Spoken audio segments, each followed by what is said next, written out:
Yeah, my basic approach to dealing with the crew and with the staff is to just deal with them as almost as buddies or as friends.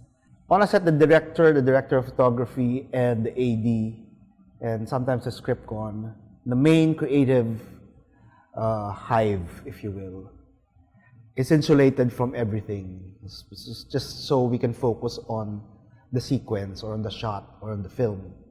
So every time there's a problem outside of the shot, that's the advantage also of having a large crew and a producer and a production manager and several production assistants. When there's a problem outside of the sequence, we don't get to hear about it until it's been solved, or if it's really crucial to what we're about to do. Usually, the producer serves as a buffer for all the bad news outside of the sequence that we're making. So we're pretty much kept in the dark from all sources of stress, unless the problem is in the sequence itself or in the shot or with the equipment. That's the only time that we sort of, that's the only time alarm bells ring inside our little group. But outside of that, outside of the shot, all the problems are filtered through the producer and the production manager.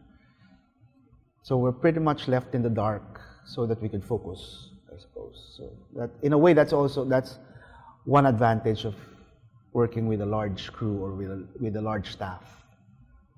You get to, that's one example of how we get to focus more. Because when I was working with a small crew, all the problems I had to fix. Transportation problems, food problems, I had to fix them because there was only like 3 or 4 or 5 of us.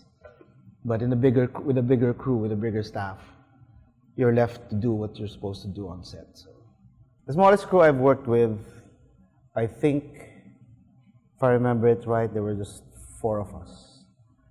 So that's the smallest. I have the DOP, myself, and the production manager, who also doubled as a stylist. So that's actually 3.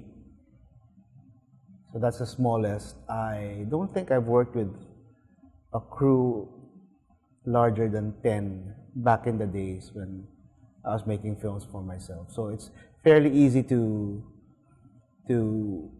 lead a small crew because it's mostly friends. So that's a fairly easy group to manage. Plus, you have a production manager who sort of does most of the hard work for you, for me at least. So yeah, it's very exhausting to work with a small crew, but it's also a lot of fun. I wouldn't recommend it for big films or slightly medium-sized films, but when you're making like small little short films or experimental films, that sort of works. But although I know a few friends who have made features, experimental features, with probably 5 people or 6 people on the crew. And I remember when I joined Lav Diaz on one of his shoots, he had less than 10 people on his staff. So it was a fairly intimate group and very easy to manage. I mean, when I mentioned the 3 people in my small crew, you had myself and my DOP and the production manager. Those are the 3 key players. My DOP was also my editor. We were both editors, at least on the films that we worked on. So it's like having an on-site editor as well. Those are the 3 key players, and I think each of those players should be willing to multitask And my production manager was also my wardrobe stylist, and at some point she was also a production designer. My director of photography was also my editor, and I was also the writer, and I was also sort of a gaffer sometimes. So we all did double duty when we made those short films and experimental videos. So it's around maybe 2007 or 2010, around that time. So those are the three key players. You need the director, of course. You need the DOP. And you also need a production manager, so the director doesn't have to worry about logistics and money and buying food and getting everything organized. So those are the three key players in a small crew. Of course, that doesn't include the actors. If in case your film has actors, it doesn't include the actors. And if you're going to use lights, there's a probability that you'll have set men helping you out. But sometimes we do carry the lights ourselves. I started working with a big crew with my first feature, and ever since then I've been working with a big crew. Before that, I've only worked with a big crew on commercial shoots. The main difference is that you're more relaxed. You can relax more. You can worry less because everybody around you is making sure the set is organized and running like a machine. So you can concentrate and focus more on the creative side or directing, basically, on what you're there for. Doesn't mean that you can't do that with a small crew, and doesn't mean that the sort of rock and roll energy that you get when you have a small crew doesn't translate to a big crew. Just a matter of being a little bit more relaxed and focused when you're working with a big crew.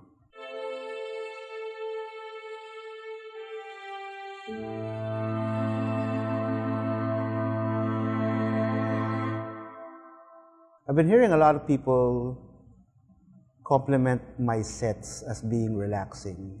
Well, I take it as a compliment because I sort of go out of my way to make sure that's the vibe. I've never been on a set that's stressful, even when I'm not directing, especially when I'm not directing. But I've been on sets with filmmakers where it feels like all of us, even the director, was on an extended holiday. So I sort of want to try and have that same vibe or that same relaxed energy on my own sets. I'm not sure exactly if I achieve it as well as I want to, but I've been hearing people mention that that my sets tend to be very, very relaxed. So yeah, and I think it's partially because I sort of like look at the whole set as a sort of an ecosystem, and not to be corny, but sort of also like a little community. And half of that are friends who are also friends outside of the set, and half of that are people you've worked with over and over again, meaning the crew. So it's very easy to have this very, very laid back vibe because you know the people around, you know the people on the set rather well. I've been working in production since 2007, but I've been involved in productions even further back than that because I used to work at an advertising agency, and we used to do a lot of TV shoots. And my tendency has always been to gravitate to the crew, the director of photography, and the crew. I don't know why, I just like hanging out with what they call the boys on set. So, but yeah, so I think that's key. That comes very naturally for me, and I think that's key to to why my sets are supposed to be very relaxed. I think for any young filmmaker out there, I think it's very important to be very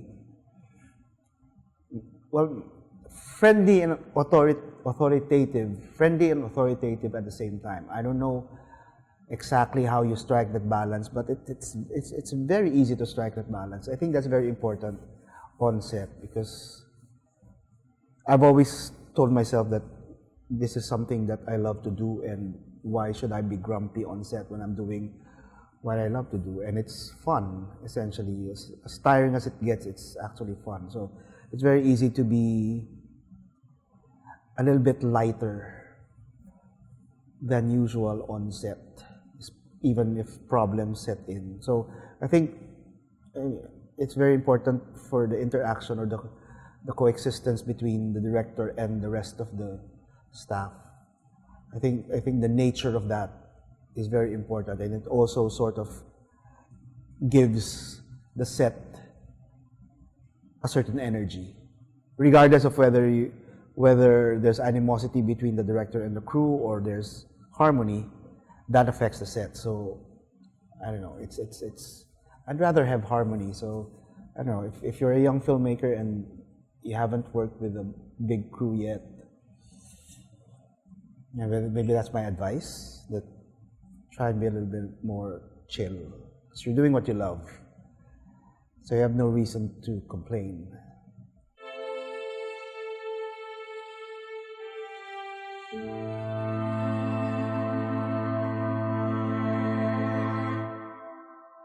I've only worked with, so far. I've only worked with one producer on my films. I've worked with different producers on commercials, and I worked with myself as a producer on my short films. But on my films, starting with Violator onward, I've only worked with one producer. And my producer is also sort of my handler and also sort of my stage mother at the same time. So before we even get to the set, she sort of like pampers me a little bit. I do have a responsibility to her in terms of getting the shots and the sequences. I do have a responsibility to her in terms of closing the sequences on the days that I'm supposed to close them, and then bringing the production in on time as scheduled according to the breakdown. So those are just my basic responsibilities to my producer. Other than that,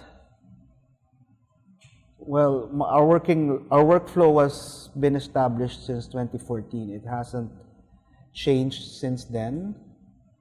I'm not necessarily interested in fixing it because it's not necessarily broken. So yeah, that's my responsibility actually to everyone is to close the sequences on schedule and in time. But that's mostly to my producer as well. To my DOP, I think from the very early stages of pre-production, I mean, our collaboration will already be in motion or set as early as possible, because we have to come to an agreement to what kind of film we're making in terms of all its aspects, from the color, from the mood, from the lighting design, to even down to the camera that we're going to use or how we're going to use the camera. So the aesthetics, the basic aesthetics, the basic language that we will be using will be set as in the earliest possible time, the earliest possible point of the earliest possible time. My responsibilities to my DOP are ultimately to let him know what kind of film I want to make in every aspect, every detail of the film, in terms of lighting, in terms of visual, in terms of camera movement, in terms of color, in terms of mood and tone. That's what I owe him from day one. And once I've given him that, or given him or her that, I've only worked with one cinematographer since 2014. So once I give him that, then the collaboration starts. We start discussing the approaches and the aesthetics and the language that we're going to use. And then we come to an agreement. And then we take that to the set. So my responsibility ultimately is to tell him what I want. But our collaboration is a little bit more flexible than just me imposing a certain style, a certain aesthetic on him. It's very free form. I give him